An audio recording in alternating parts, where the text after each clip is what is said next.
नमस्कार, बात आज के न्यूज चैनल के समाचार बुलेटिन में आपका स्वागत है। मैं हूं पारुल शर्मा और पेश है आज के मुख्य समाचार। सच्ची बात पक्की बात। सबसे पहले देखते हैं हेडलाइन।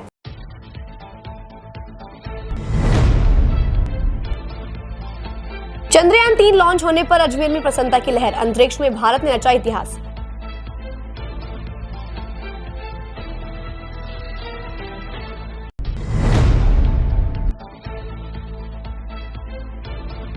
नानी के घर नाती ने की लाखों की चोरी, पुलिस ने किया गिरफ्तार।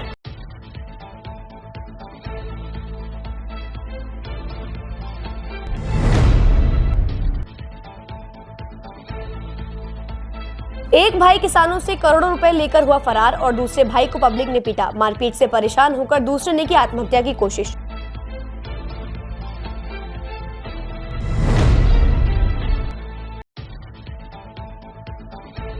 डॉक्टर्स ने अपनी समस्याओं को लेकर की कलेक्टर से मुलाकात, दिया ज्ञापन।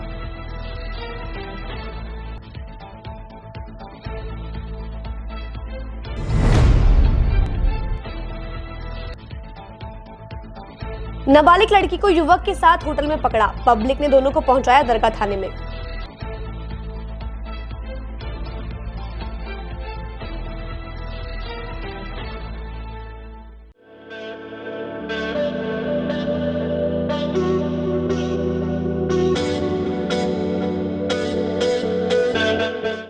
अजमेर शहर में प्लॉट, मकान, फ्लैट, दुकान आदि खरीदने, बेचने व किराए हेतु आज ही प्ले स्टोर से डाउनलोड करें वर्षा रियल एस्टेट ऐप।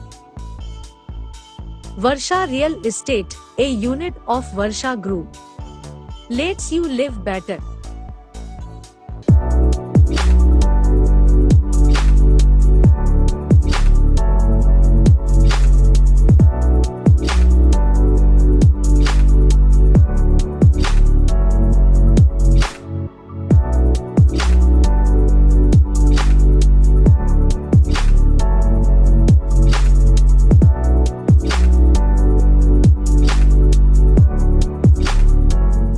ये सर्किट मामू नहीं बनने का, रेडीनेट फाइबर लगाने का। इंटरनेट बोले तो रेडीनेट फाइबर नेट। डिटेल्स के लिए 7412001234 पे कॉल लगाने का। सही है भाई। इंटरनेट बोले तो रेडीनेट फाइबर। और अब शुरू करते हैं समाचारों का बेहतरीन सफर। भारत का तीसरा मून मिशन करीब 40 दिन की यात्रा के बाद चंद्रमा के दक्षिणी ध्रुव के पास लैंडिंग करेगा। लॉन्चिंग श्रीहरिकोटा स्थित सतीश धवन स्पेस सेंटर के लॉन्च पैड 2 से होगी। चंद्र मिशन साल 2019 की चंद्रयान 2 का फॉलोअप मिशन है। भारत के इस तीसरे चंद्र मिशन में भी अंतरिक्ष वैज्ञानिकों का लक्ष्य चंद्रमा की सतह पर लैंडर की सॉफ्ट लैंडिंग का है। चंद्रयान 2 मिशन के दौरान अंतिम क्षणों में लैंडर विक्रम पथ विचलन के चलते सॉफ्ट लैंडिंग करने में सफल नहीं हुआ था। यदि इस बार इस मिशन में सफलता मिलती है तो भारत ऐसी उपलब्धि हासिल कर चुके अमेरिका, चीन और पूर्व सोवियत संघ जैसे देशों के क्लब में शामिल हो जाएगा। अपनी नानी के घर गर्मियों की छुट्टियां बिताने आए नाती ने ही नानी के घर से लाखों रुपए नगद और लाखों रुपए का चेक चुरा लिया। चोरी के रुपए से महंगा आईफोन खरीद लिया। नानी की रिपोर्ट पर नाती को थाना पुलिस ने गिरफ्तार किया है। अलवर गेट थाने की एसआई नंद भंवर ने जानकारी देते हुए बताया कि अलवर गेट थाना क्षेत्र में रहने वाली बुजुर्ग लाजवंती देवी ने थाने पर पेश होकर एक रिपोर्ट दर्ज कराई, जिसमें बताया कि उसका नवासा हिमांग पालीवाल जालोर से उनके घर रहने आया था। नवासी को महंगे शौक पूरे करने थे, जिसके चलते घर में रखे 5,60,000 रुपए नगद और 7,80,000 रुपए का भरा चेक चुरा लिया। घर में चोरी होने के बाद हिमांग पालीवाल ने एक महंगा आईफोन खरीद लिया, जिस पर नानी लाजवंती को शक हो गया। पीड़ित लाजवंती देवी ने चोरी की रिपोर्ट अलवर गेट थाने में दर्ज कराई, जहां थाना पुलिस ने जांच करने के बाद आरोपी नवासे हिमांग पालीवाल को गिरफ्तार कर लिया। साथ ही आरोपी से चोरी के रुपयों से खरीदा आईफोन और 12,000 रुपए नगद भी बरामद किए। आज आरोपी को न्यायालय में पेश किया गया। दिनांक 13/7/2023 को थाना क्षेत्र की रहने वाली परिवादिया लाजवंती देवी ने थाने में उपस्थित होकर रिपोर्ट दी कि मेरा नवासा हिमांग घर से 5,60,000 रुपये नगद और 7,80,000 रुपये का चेक चोरी करके ले गया है, जिस पर मुकदमा नंबर 230/2023 अपराध धारा 380 IPC में दर्ज किया जाकर अनुसंधान मेरे द्वारा प्रारंभ किया गया। दौरान अनुसंधान बयानात लिए नक्शा मौका बनाया। नक्शा मौका के दौरान परिवादिया ने प्रार्थना पत्र पेश किया। मुझे बाकी रुपए मिल गए, सिर्फ 1,40,000 रुपये चोरी हुए। प्रकरण में माल मुलजिम की तलाश प्रारंभ की।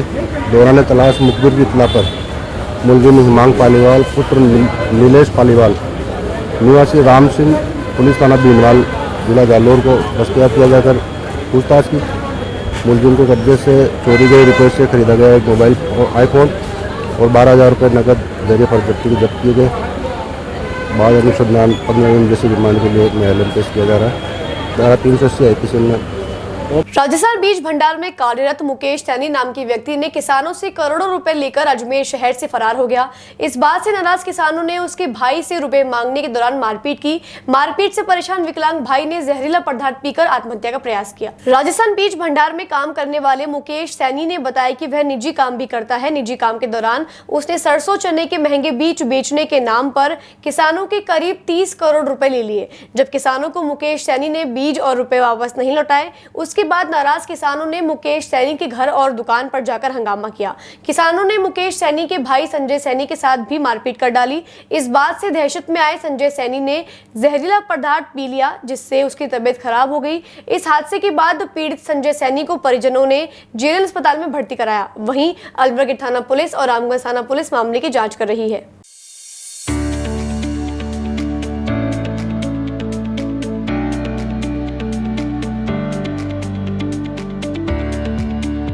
राजस्थान बीज भंडार के अलावा मतलब मैं काम करता था, पर्सनल काम भी करता था मेरा, जिससे राजस्थान बीज भंडार का कोई भी लेना देना नहीं था उस पैसों से। ठीक है, अब वो उसमें मुझे घाटा लग गया, कम से कम नहीं तो 2 करोड़ ऐसे कुछ का समथिंग का घाटा था, जोड़ा भी नहीं मैंने। और मैंने कम से कम 12 करोड़ रुपए मैंने पब्लिक में जो मांगते थे उनको दे चुका हूँ मैं। ठीक है, अब वो पैसा जो घाटा लगा वो मैं ही दूंगा, मेरा भाई तो नहीं देगा है। जो भी पैसा मांगो मैं ही दूंगा। अगर किसान लोग भी उसको बोलेंगे तो ये बोलेंगे पैसे तो आपने वही देगा, मुकेश का ये पूछेंगे। मैं डर के मारे मतलब 3 तारीख को मैं फरार हो गया। डर के मारे 3 तारीख को मैं चले गया, कहीं जयपुर चले गया था मैं। फिर इसके 6 तारीख को इसने गुमशुदा की रिपोर्ट लिखा दी मेरे खिलाफ अलवटगिरी थाने के अंदर। ठीक है, 11 तारीख को मैं वापस आ गया। 11 तारीख को आने के बाद मुझे राजस्थान बीज भंडार पे बोले मुकेश जी आपने जो करा है वो किसानों को आपको बोलना पड़ेगा कि भाई इनका कोई लेना देना नहीं। मैं ठीक है, पर जैसे किसान आए मैंने किसानों को सामने इनको बोल दिया कि राजस्थान बीज भंडार का कोई लेना देना नहीं है इस केस से।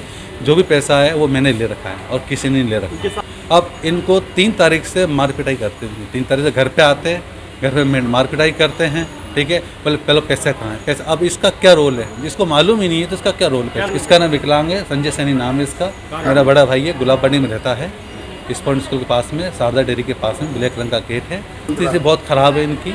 और कल हमको क्या बोलते हैं मार पिटाई करके और रामगंज थाने के अंदर, और रामगंज थाने वाले हमको लेके चले गए। ये जहर पिया है इसने क्योंकि वो परेशान हो गया था, वो बहुत ज़्यादा परेशान हो गया था।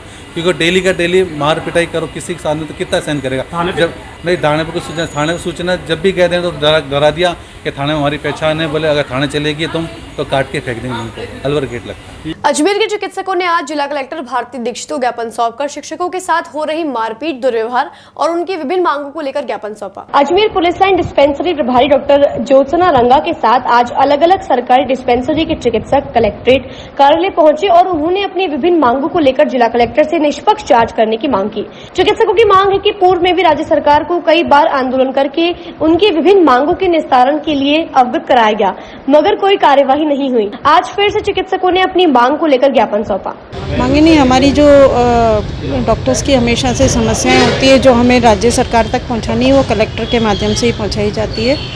तो जैसे हमारी यूनियन के जो भी इश्यूज़ हैं यूनियन की तरफ से उठाए जाते हैं तो उनके बारे में चर्चा हुई और मैडम का बहुत अच्छा रिस्पांस था, क्योंकि मैडम खुद एक डॉक्टर हैं तो उन्होंने हमारी समस्याएं समझी, हमें उन पर पॉजिटिव कार्रवाई करने का आश्वासन दिया।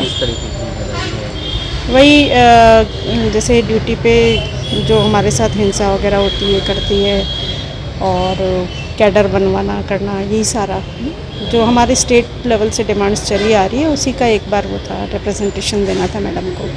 नाबालिग हिंदू लड़की और मुस्लिम लड़के को सकल हिंदू समाज के दिलीप सिंह गौड़ और उनके साथियों ने एक होटल से बरामद कर दरगाह थाना पुलिस को सौंपा है। लड़की के परिजन ने शनिवार को अजमेर आकर लड़की के खिलाफ कानूनी कार्यवाही करने की बात कही है। आज सकल हिंदू समाज के दिलीप सिंह और उनके कार्यकर्ताओं को सूचना मिली कि अजमेर दरगाह थाना क्षेत्र के नला बाजार स्थित होटल राज इन में घर से भागकर आई हिंदू नाबालिग लड़की और एक लड़का ठहरे हुए हैं, जिस पर सभी ने होटल जाकर लड़की और लड़के से पूछताछ की।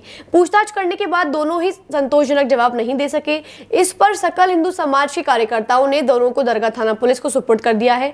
कार्यकर्ताओं की माने तो नाबालिग लड़की के परिजनों से उनकी फोन पर बात हुई। उन्होंने बताया कि वह कल अजमेर आकर लड़के के खिलाफ कानूनी कार्यवाही करेंगे।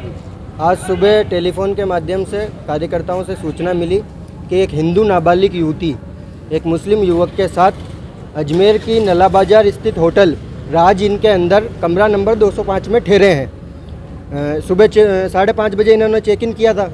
हम लोग हमारी टीम के साथ लगभग 11 बजे होटल पहुँचे।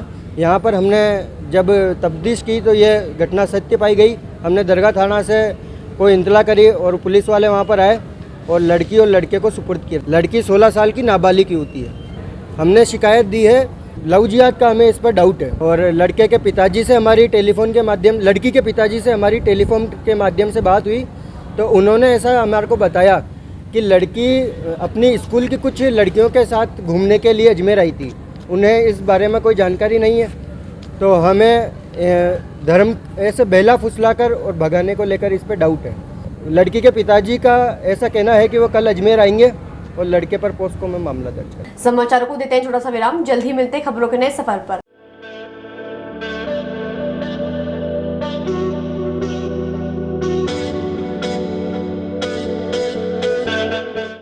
अजमेर शहर में प्लॉट, मकान, फ्लैट, दुकान आदि खरीदने, बेचने व किराए हेतु आज ही प्ले स्टोर से डाउनलोड करें Varsha real estate app. Varsha real estate, a unit of Varsha Group. Lets you live better.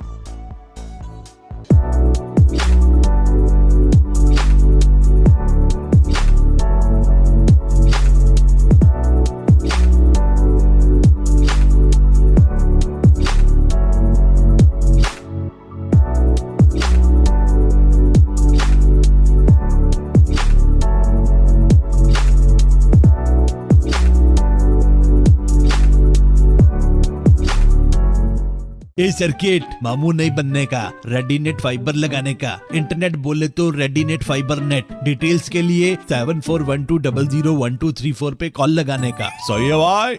Internet बोले तो रेडीनेट फाइबर। एक बार फिर आपका स्वागत है। आइए चलते हैं खबरों के नए सफर पर। अजमेर के हाउसिंग बोर्ड कॉलोनी निवासी युवक से धोखाधड़ी की वारदात सामने आई है। जोधपुर निवासी परिवार ने खुद की बेटी को अविवाहित बताकर युवक से शादी करवा दी। शादी के बाद घर में लड़ाई झगड़ा शुरू हो गया। करीब 7 महीने बाद युवती ससुराल से हजारों की नकदी और लाखों के जेवरात लेकर अपने पीहर जोधपुर चली गई। पीड़ित ने बताया कि उसने अपनी पत्नी के परिवार से संपर्क किया तो उसे झूठे मुकदमे में फंसाने की धमकी दी गई। इसी बीच पीड़ित को पता चला कि उसकी पत्नी पूर्व में 2 जनों से शादी कर चुकी है और उसे धोखाधड़ी कर अविवाहित बताकर शादी की गई है। पीड़ित ने युवती और उसके परिवार के खिलाफ रामगंज थाने में शिकायत दी है। पुलिस ने धोखाधड़ी सहित विभिन्न धाराओं में मुकदमा दर्ज कर जांच शुरू कर दी है। रामगंज थाना पुलिस के हेड कांस्टेबल हनुमान चौधरी ने जानकारी देते हुए बताया कि थाना क्षेत्र के housing board colony Ajay Nagar निवासी हेमंत किशन चंद लोंगवानी ने थाने पर शिकायत देकर बताया कि जोधपुर निवासी एक परिवार के द्वारा उसके घर पर संपर्क किया गया। परिवार के लोगों ने अपनी बेटी हेमलता को अविवाहित बताकर उसे और उसके परिवार को मीठी मीठी बातों में बहला फुसलाकर शादी के लिए सहमत कर लिया। पीड़ित परिवार बहकावे में आ गया और आरोपी परिवार की बातों में विश्वास कर हेमलता के साथ नवंबर 2022 में हिंदू रीति रिवाज से उसकी शादी करवा दी। पीड़ित युवक की शिकायत पर पुलिस ने जोधपुर निवासी हेमलता झामनानी, शंकर लाल झामनानी, कविता झामनानी, पारस झामनानी, जयपुर निवासी जीतू झामनानी और एकता के खिलाफ मुकदमा दर्ज किया है। पुलिस मामले की जांच में जुटी है। ये परिवादी है हेमंत अजय नगर निवासी। उसने हेमलता जोधपुर निवासी महिला से शादी करी है। उनके और उसका कहना यह है कि वो पहले से शादीशुदा थी, 2 बार शादी कर ली। उनसे बिना तलाक लिए हुए मुझे धोखे में रखकर मेरे साथ शादी करी। जब मैंने इस बाबत उसको बताया तो उसने मेरे खिलाफ़ मुकदमा दर्ज करने की मुझको धमकी दी। इस प्रकार उसने मेरे साथ धोखाधड़ी करके पहले से शादीशुदा होते हुए बिना तलाक लिए मेरे साथ शादी करके मेरे साथ धोखाधड़ी करी है। और अब जब मैं इस बारे में उससे बात करता हूँ तो मुझे झूठे मुकदमे में फंसाने की धमकियाँ देती है। हाँ, वो तो शादी में जो जेवरात वगैरह दिए उनका आरोप लगाया कि मैंने शादी में जो जेवर वगैरह डाले वो मेरे को वापस नहीं दे रही है, लेकर जोधपुर चली गई उसके पीआर। ये है 420, 406, 494, 495, 384, 120 भी। हाँ, इसका कहना है कि पहले से शादीशुदा थी, उससे बिना तलाक लिए पहले वाले से और मेरे साथ शादी कर ली। इस चीज़ का मेरे को पहले बताया नहीं, इस प्रकार मेरे साथ धोखाधड़ी करी है उसने। अजय नगर का रहने वाला हूँ। सावन के पावन महीने में फ्लाइंग बर्ड सोसाइटी ने शुभदा की खास बच्चों के संग पिकनिक का आयोजन किया। पिकनिक में सभी शिव भक्ति में डूबे नजर आए।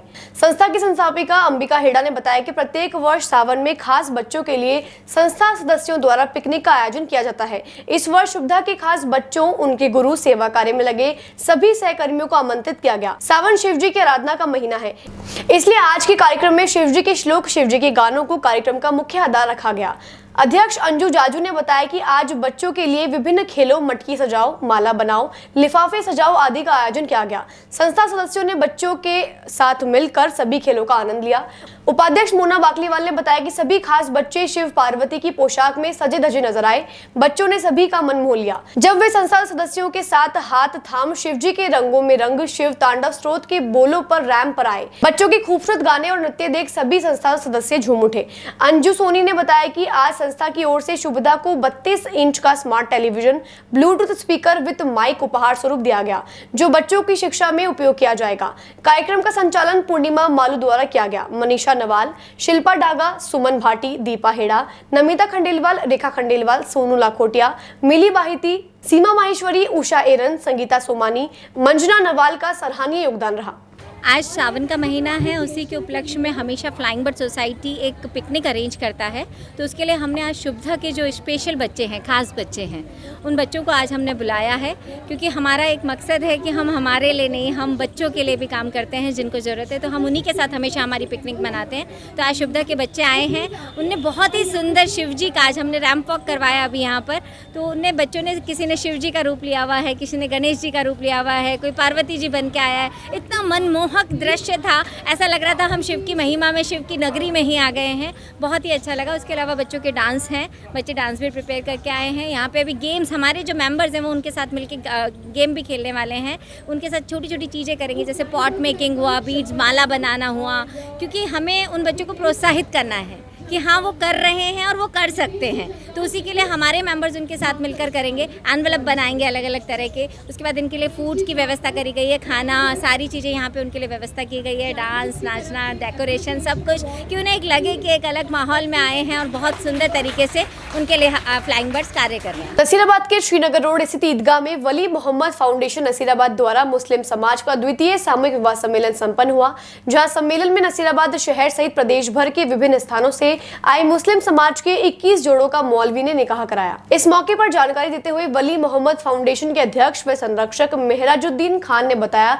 कि नसीराबाद शहर में वली मोहम्मद फाउंडेशन द्वारा यह दूसरा विवाह सम्मेलन आयोजित किया गया है, जिसमें प्रदेश भर से आए समाज के लोगों ने पहुंचकर सम्मेलन में शिरकत की।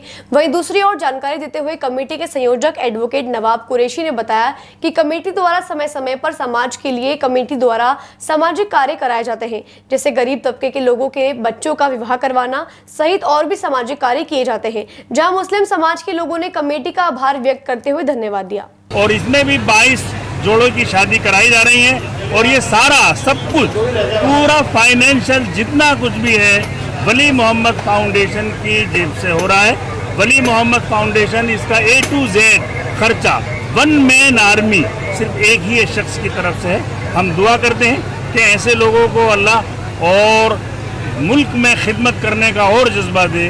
और ये एक इन्होंने एक नई बेट डाली है, शादियों को, निकाहों को सस्ते से सस्ता करना चाहिए। गरीबों पर बहुत बोझ पड़ता है। गरीबों की बच्चियों को, जब गरीब के घर में बच्ची होती है तो उसी के वक्त जब से ही वो परेशान हो जाता है, वो फिक्र में सुलगने लगता है और घुलने लगता है। ये जहेज की जो लानत है, जोड़े की, जहेज जोड़े की जो पैसा उसमें चल रहा है, लानत है, उस पर रोक अगर लग सकती है तो इसी तरह लग सकती है कि इज्तिमाई शादियां की जाएं। और उसमें न सिर्फ ये कि गरीब बच्चे हों, बल्कि बड़े बड़े अमीर लोग भी अपने बच्चियों, अपने बच्चों की, अपने बेटे, अपने बेटियों की, अपने लख्ते जिगर को लेकर आएँ और उनकी शादी कराएं, खुले में कराएं, तमाम लोगों के सामने कराएं। तो ये देश के लिए, समाज के लिए, सोसाइटी के लिए बहुत बड़ी खिदमत होगी। समाचारों को देते हैं छोटा सा विराम, जल्द ही मिलते हैं खबरों के नए सफर पर।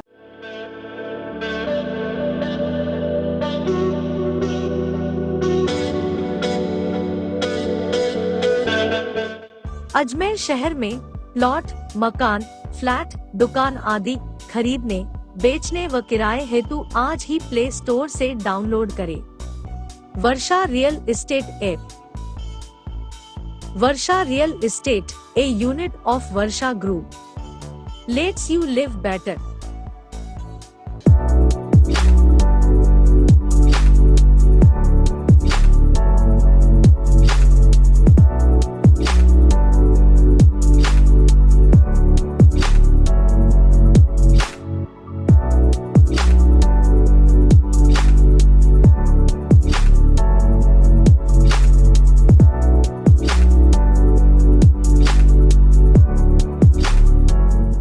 ए सर्किट मामू नहीं बनने का, रेडीनेट फाइबर लगाने का, इंटरनेट बोले तो रेडीनेट फाइबर नेट। डिटेल्स के लिए 7412001234 पे कॉल लगाने का। सही है भाई। इंटरनेट बोले तो रेडीनेट फाइबर। एक बार फिर आपका स्वागत है। आइए चलते हैं खबरों के नए सफर पर। नसीराबाद सिटी थाना अधिकारी कल्पना सिंह राठौड़ का नसीराबाद से भीलवाड़ा स्थानांतरण होने पर शहरवासियों सहित प्रशासनिक अधिकारियों ने राठौड़ का गर्मजोशी से भव्य स्वागत करते हुए माला व साफा पहनाकर विदाई दी। विदाई समारोह कार्यक्रम में मंच पर उपस्थित पुलिस उप अधीक्षक विजय सांखला, प्रशिक्षु IPS आयुष वशिष्ठ सहित सिटी थाना व सदर थाने के पुलिस स्टाफ सहित भाजपा मंडल अध्यक्ष महेश कुमार मेहरा, समाज सेवी गिरीश गोविंदानी सहित नगर के कई गणमान्य लोगों ने विदाई समारोह कार्यक्रम में शिरकत की। करौली जिले के नादोती थाना क्षेत्र में 18 साल की दलित युवती की हत्या को लेकर बीजेपी महिला मोर्चा के द्वारा शुक्रवार को अजमेर जिला कलेक्ट्रेट पर प्रदर्शन किया गया। शहर जिला अध्यक्ष के नेतृत्व में महिला कार्यकर्ता कलेक्ट्रेट पहुंची और चम्मच से थाली बजाकर अपना विरोध जताया। विरोध के बाद जिला कलेक्टर को राज्यपाल के नाम ज्ञापन सौंपा। ज्ञापन के जरिए प्रदेश में दलितों और महिलाओं पर हो रहे अपराधों पर कार्यवाही की मांग रखी। महिला मोर्चा ने चेतावनी दी कि अगर उनकी मांग पर कोई कार्यवाही नहीं हुई तो राजस्थान का दलित समाज व महिला वर्ग सड़क पर आकर आंदोलन करने पर मजबूर होगा। महिला मोर्चा शहर जिला अध्यक्ष भारती श्रीवास्तव ने बताया कि पिछले 4.5 वर्षों में कांग्रेस सरकार के शासनकाल के दौरान राजस्थान में दलित महिलाओं और दलितों के साथ अत्याचार और दुष्कर्म की घटनाओं में राजस्थान प्रथम स्थान पर हो गया है।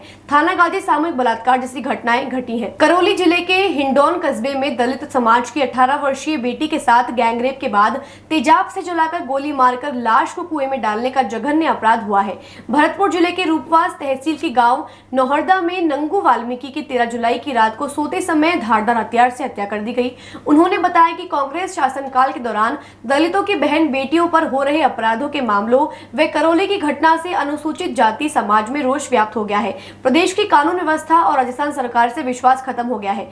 अपराधी बेखौफ खुलेआम घूम रहे हैं। शहर अध्यक्ष ने बताया कि भारतीय जनता पार्टी अनुसूचित जाति मोर्चा व महिला मोर्चा राज्यपाल से मांग करता है कि राजस्थान की जंगल राज और निकम्मे सरकार को तुरंत प्रभाव से बर्खास्त करें, वे घटना में दोषियों को शीघ्र दंड दिलवाएं तथा अब तक हुए जघन्य अपराध की जानकारी प्राप्त कर उन पर समुचित कार्यवाही करने का कष्ट करें, अन्यथा मजबूर होकर राजस्थान का दलित समाज और महिला वर्ग सड़क पर आकर आंदोलन करने के लिए मजबूर होगा। आज हम महिला मोर्चा की सभी पदाधिकारी बहनें हम लोग यहाँ पर ज्ञापन देना है। जिस प्रकार आपको पता है कि अभी जयपुर में भी हमने थाली नाद कर एक बहुत बड़ा आक्रोश महिलाओं में था, वो करा था, फिर भी गहलोत सरकार के कान पर जू नहीं रेंग रही है। आज हालात ये हो चुके हैं जैसे करौली के छोटे से कस्बे में, आज भरतपुर के छोटे से गांव में एक 18 साल की और 13 साल की बालिका के साथ में दुष्कर्म कर दिया गया है, गैंगरेप कर दिया गया है, उसके ऊपर तेजाब डाल दिया गया है, साथ में उसको गोली से भी भून दिया गया है। ऐसी नालायक सरकार, निठल्ली सरकार जिसने हमारी मातृशक्ति की दुर्दशा किस प्रकार कर रखी है।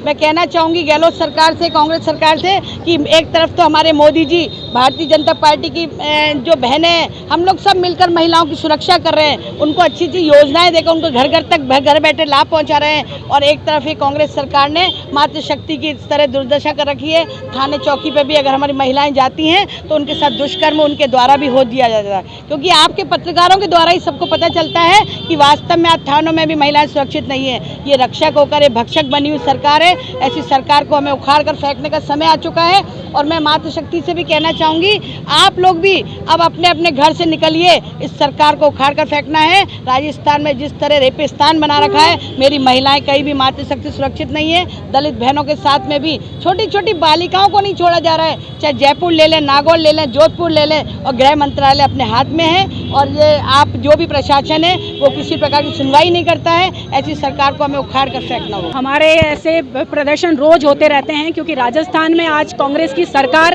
को 4.5 साल हो गए हैं, और 4.5 साल में हमने सिर्फ इस तरह के प्रदर्शन किए हैं क्योंकि महिलाएं कहीं भी सुरक्षित नहीं है। रोज़ कहीं ना कहीं महिलाओं के साथ अत्याचार बलात्कार हो रहे हैं और इस तरह की घटनाएं बढ़ती जा रही हैं।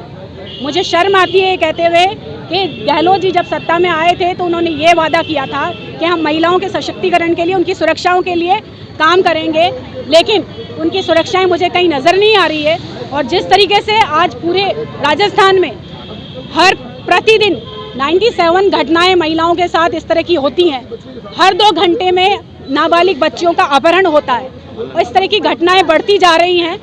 मैं गहलोत जी से एक ही बात यहाँ पे कहना चाहती हूँ, आज महिला मोर्चा का और SC मोर्चा का तत्वाधान में यहाँ पर हम प्रदर्शन हुआ है हमारा, हम ज्ञापन देने आए कलेक्टर साहब को और हमारी महिलाएं ज्ञापन देने के लिए अंदर तक नहीं जा सकती। जिस तरीके से उन्होंने बैरिकेड लगाए हैं, उन्हें कहीं ना कोई कुछ ना कुछ डर सता रहा है। मैं उनको ये कहना चाहती हूँ कि 2023 में ये महिला मोर्चा ही इनको मुंह की खिलाएगा और इसको राजस्थान से बाहर निकालेगा। अतिरिक्त जिला कलेक्टर भावना गर्ग ने सभी विभागों की बैठक लेकर निर्देश दिए कि आगामी दिनों में आयोजित होने वाले मुहर्रम से पूर्व तैयारियां पूरी कर लें।